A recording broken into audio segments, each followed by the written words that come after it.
So let's just get this out of the way up front. We all know that 88 Rising is just the supreme of music, right? I mean, you see that they have a huge following, you listen to some of their artists, and you convince yourself that it's good music until you realize much later on that it's the same generic music that we've been spoon-fed for years and years and years. It's easily accessible music that gets churned out in like a factory by robots who just assume that you want the same cookie cutter music over and over and over because we eat it up like we're pigs in the mud, you know? Go check out their merch if you don't believe me, okay? There's charging $250 for a jacket that's made of the worst polyester material made by some little Asian kids in a factory that are just bled dry of all of their hopes and dreams and ambitions at the youngest age possible. So when I saw another project by 88 Rising, I was a little skeptical, to say the least. My eyes rolled so far into the back of my head that I could see the vacacious hole that is my skull, okay? And then I heard it was called 1999, Write the Future. I was like, okay, that's actually a pretty cool name. I dig that name, it's pretty sick. But dude, the track names, I was like, are you guys serious? Everybody's doing this nowadays with wingdings and friggin' the letters don't match and everything. I mean, just to stand out to get click views and then realize that your music is crap. Wow, these songs look funny. I can check it out, I can listen to it. Let's get something original maybe by like going back to maybe just following the grammar and, linguistics that we've known since we were little tots, okay? That we learned in school as little tots, okay?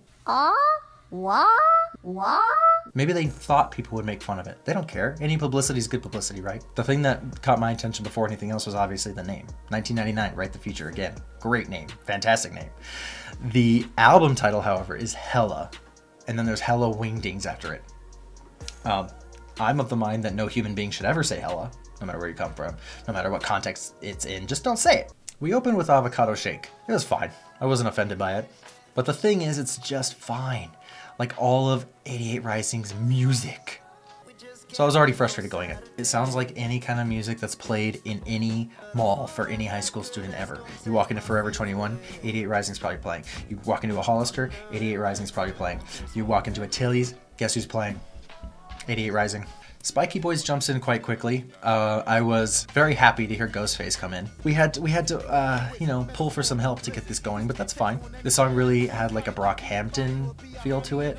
I like the song overall. It was pretty good. Light Rails is also a good song. Only criticism I have of it is that it sounds very similar to Housewives off of Boss's 2016 masterpiece, Too High to Riot. The only thing is it's a little generic so far still.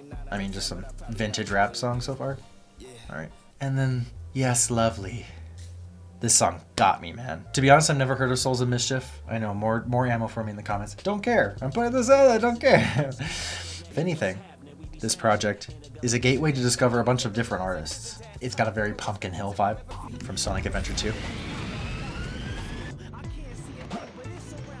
Lego My Ego took a completely different turn. I mean, once the Childish Gambino-esque beat ended, which is kind of like the first song, I found myself very confused. I'm just confused at the intentions of the project. Nostalgia is probably the biggest cash grab in the world. Go watch the new Spider-Man. It's just another project aimed at tugging the heartstrings of those wishing that they could relive their glory days. Coach would have put me in fourth quarter.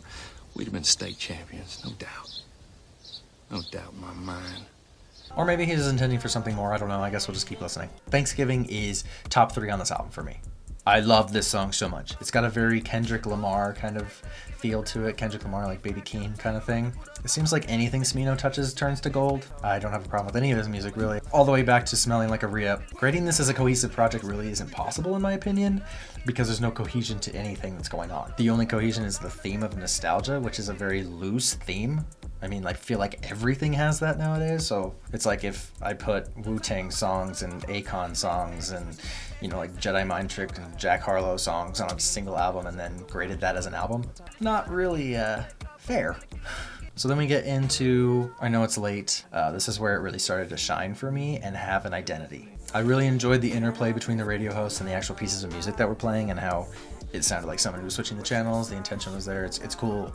It's a really original idea and I digged it a lot, actually. And then we get to Cool Water for the Night, which is honestly probably my favorite song on the album. I feel like Warren Hugh adds a very hypnotic tone to it. It's very trance-like, and it all kind of just flows together in a cool way. And then Amari's voice comes in and it's very shrill, but not, I guess shrill's not the right word, because it's in a good way. I just feel like all the elements in the song really were cohesive and flowed together perfectly, and I kind of almost wish that the whole album was just these two. Mint Chocolate, dope song. Conway, Bad Bad doing their thing.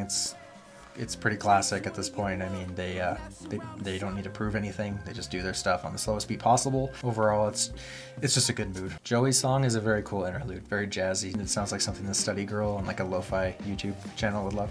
Big Island Jazz is up next. This song, or interlude, whatever you want to call it, is the very best example of good nostalgia that we've seen on the album. The only thing that I criticize about this song is that it's right after Joey's song, which is already kind of an interlude, so you get two in a row, and they don't really go together. This seems like a song that would break up different sections of the album, but right after another interlude just doesn't really make sense to me. And then Long in the Tooth. Only thing that stood up to me at the end were the horns in the beat. When they added the horns, it was sick. Praise Night Blues.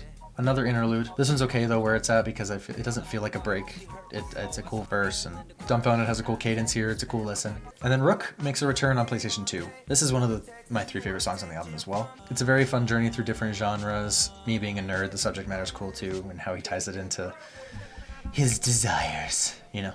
It was cool that they invoked the feeling of retro games through the beats and the sounds and everything. And now we're starting to venture into nerd rap, which came to popularity around the late 90s. Starting to evoke artists such as Aesop Rock, MC Frontalot, MF Doom. I want to reiterate that I understand that the project is trying to encapsulate a bunch of different genres. 88 Rising's obviously got a vast knowledge of different genres if he's able to duplicate them. But again, just no cohesion at all for me. A Leap in Time is a fun song. The beat is fun. The beat also invokes more retro games, just like PlayStation 2, but Del and Dan's voice on it is kind of a juxtaposition, and I think that's really cool. It's very interesting sounding. And now we're kind of venturing into Smashing Pumpkins or Nirvana with Run the Fade, I think it's called. It's not my style, but I'm sure a lot of people like it, so there's that. And then Steakface is just plain fine. The only thing I do have to say is that Masue's verse was a special part of this album. I think it was very cool that he was able to mix the Chinese and English verses together the way he did, but I'm not going to venture through the whole song just to hear that. And then Slopes kind of just sounds like a generic mumble rap modern song, and that's the most popular song on the record. So I mean, I don't know what that has to say about the listeners or the times we're in or what the other songs have to offer, but I think it's kind of funny that the modern generic slope song is the most popular one on the album. And I think to me that solidifies the identity crisis that 1999 Break the Future has. But I love Sticky Picture Syndrome. I've always loved drum and bass. I love the electronic voice mixed in, big anime, weeb, and this song just sounds like a JRPG soundtrack or a Final Fantasy song. I could bump this all day. It's a great song. Wow Wow is another whatever to me, but I was also never an R&B guy. I'm of the mind that hip-hop has just gotten better and better over the years, and I know a lot of people disagree with that, but that's just my opinion. Silence Stares Me Down. Voodoo Boogie was a fun ride. The beat kind of reminded me of a Future Days type song. Glitch Mob. I don't know if you guys know Glitch Mob. Go check them out. They're sick. The Korean influence is very much appreciated here. It's cool to see all these cultural differences coming into one thing.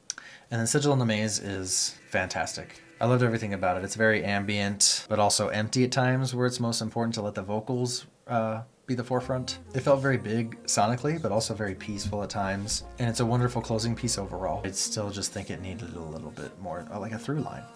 Just something to tie it all together in a nice pretty bow, and I don't think this has that. Obviously this album compared me to make a video about it.